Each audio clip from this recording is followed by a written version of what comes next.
Hi Team TechWiser, this is Vijay and this is a part of submission to that contest which you posted on Twitter. My daily driver has been the OnePlus 6. Bought in around 2018, right when it got launched because I was a student back then and right, the fantasy of how OnePlus stayed to it. I just bought it with a hefty price tag of 44,999. Back then it was pricey, yes, but compared to the flagships in that price territory, just smashed all of them. So this phone, when it got launched, it created a havoc in the market. It's the clean edge-to-edge display, like, there's a bit of chin on the bottom, but back then no one cared because to a competitor like an iPhone X or a 10 or whatever you call it, this has been the closest thing in terms of how it looks, how sleek it is, and people just got fans, and especially the oxygen OS, which we'll talk at a later point because it's gone. So almost like 4 years later, how the phone is doing and how we're gonna get, and is it a good buy to again take OnePlus in TechWiser Bash? We'll discuss on all the basic things of how user interacts usually. Primarily, if a person is buying a phone, he just looks at the display in the beginning. So companies generally try to nail the display and rest all components are pretty much bashed out. Say, the brands. OnePlus in that regards, the display is fantastic. Even to today's standards, the AMOLED is crisp. I do even tend to watch Netflix or Prime on my bed laying down because who doesn't do that? In those regards, the display was great and the brightness indoors is fab. But, I live in a place where it's extremely bright. When I go outside, say for some purpose, and I need to navigate on maps, for example, it's so dull that, okay, say the exterior environment is so bright, I can't see my display and I need to act like my grandma. Where's the display? Is it turned on? And the second reason why someone chooses, almost a flagship or say a flagship killer like this one is for the camera. Okay, back then the dual cameras were the thing, and today say 5, 6, even a camera phone named a camera phone can be said. The phone's cameras aren't that good. The selfie camera is good enough that you can take a selfie and it accommodates all your friends because it's pretty much a good wide angle. Not pretty wide, but decent enough.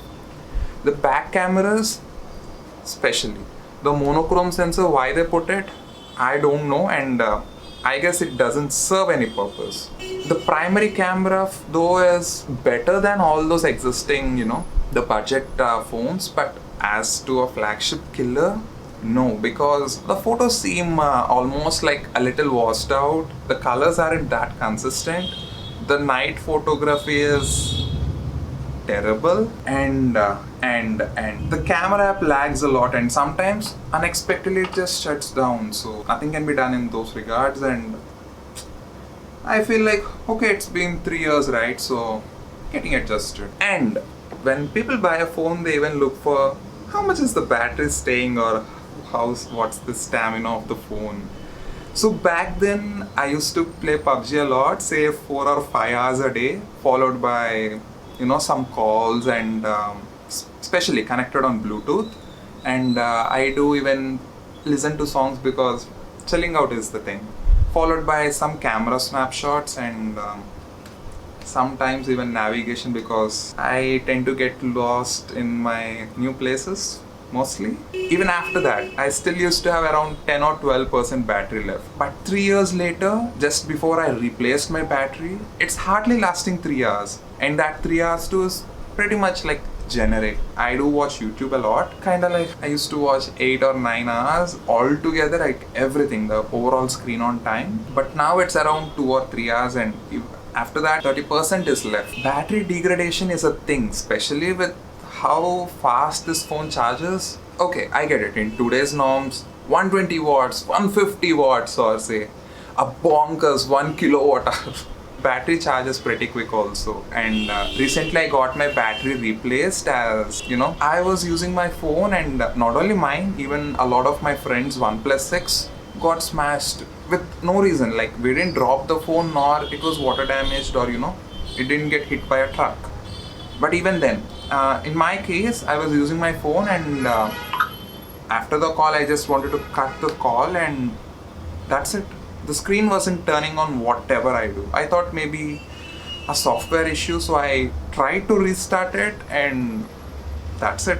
The phone just wasn't responding to my touch. So I took it to the OnePlus center, and I had some important data, so I told, please repair the phone. Okay, charge for the display or whatever you do. Just, I need this back. And they charged a price tag of a respectable 9k. 9k rupees. But for that, what I got, the display is new and it's working great. Okay, of course the brightness is a bit high. So yeah, here.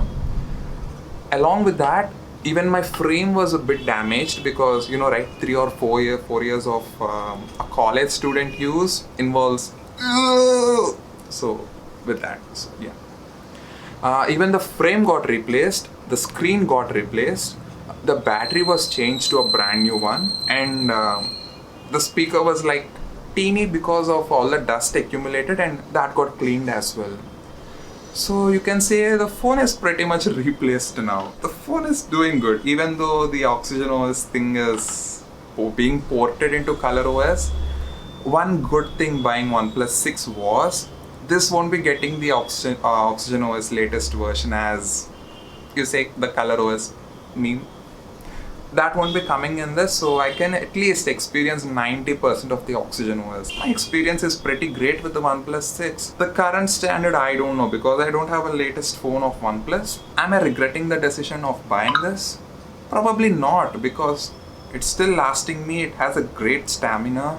The charging, even to today's standards, is pretty fast. And for the price what I spent, I could have either bought a budget phone once every year, or say a flagship killer for every 4 years. Am I gonna change this phone to the latest OnePlus, or say an iPhone? Because wherever I see, I find an iPhone. So will I be doing it? No. So my straight answer is, as long as your phone is working, don't replace it. Why? Why do you want to waste your money? Unless it's not satisfying your use case, or say you have some business purpose associated with it that you can earn a pretty good amount of money using yours, then just buy one. I won't be replacing my phone in the near future also, say for 1 or 1.5 years. And later on, maybe hell yeah, because phone need an upgrade, and it's almost like 4 years later on. So that's it, guys. This is Vijay, some anonymous channel, because I don't know what to name my channel though. And thank you Team TechVisor for giving this opportunity. Without that, I wouldn't have even made the video and say brought the life into my whole channel, because even I wanted to do tech, but right, it wasn't bit possible because I was lazy enough. So Team TechVisor made me wiser and got to restart the thing. So yeah, that's it, guys. Thank you for watching, and maybe see you soon. Bye.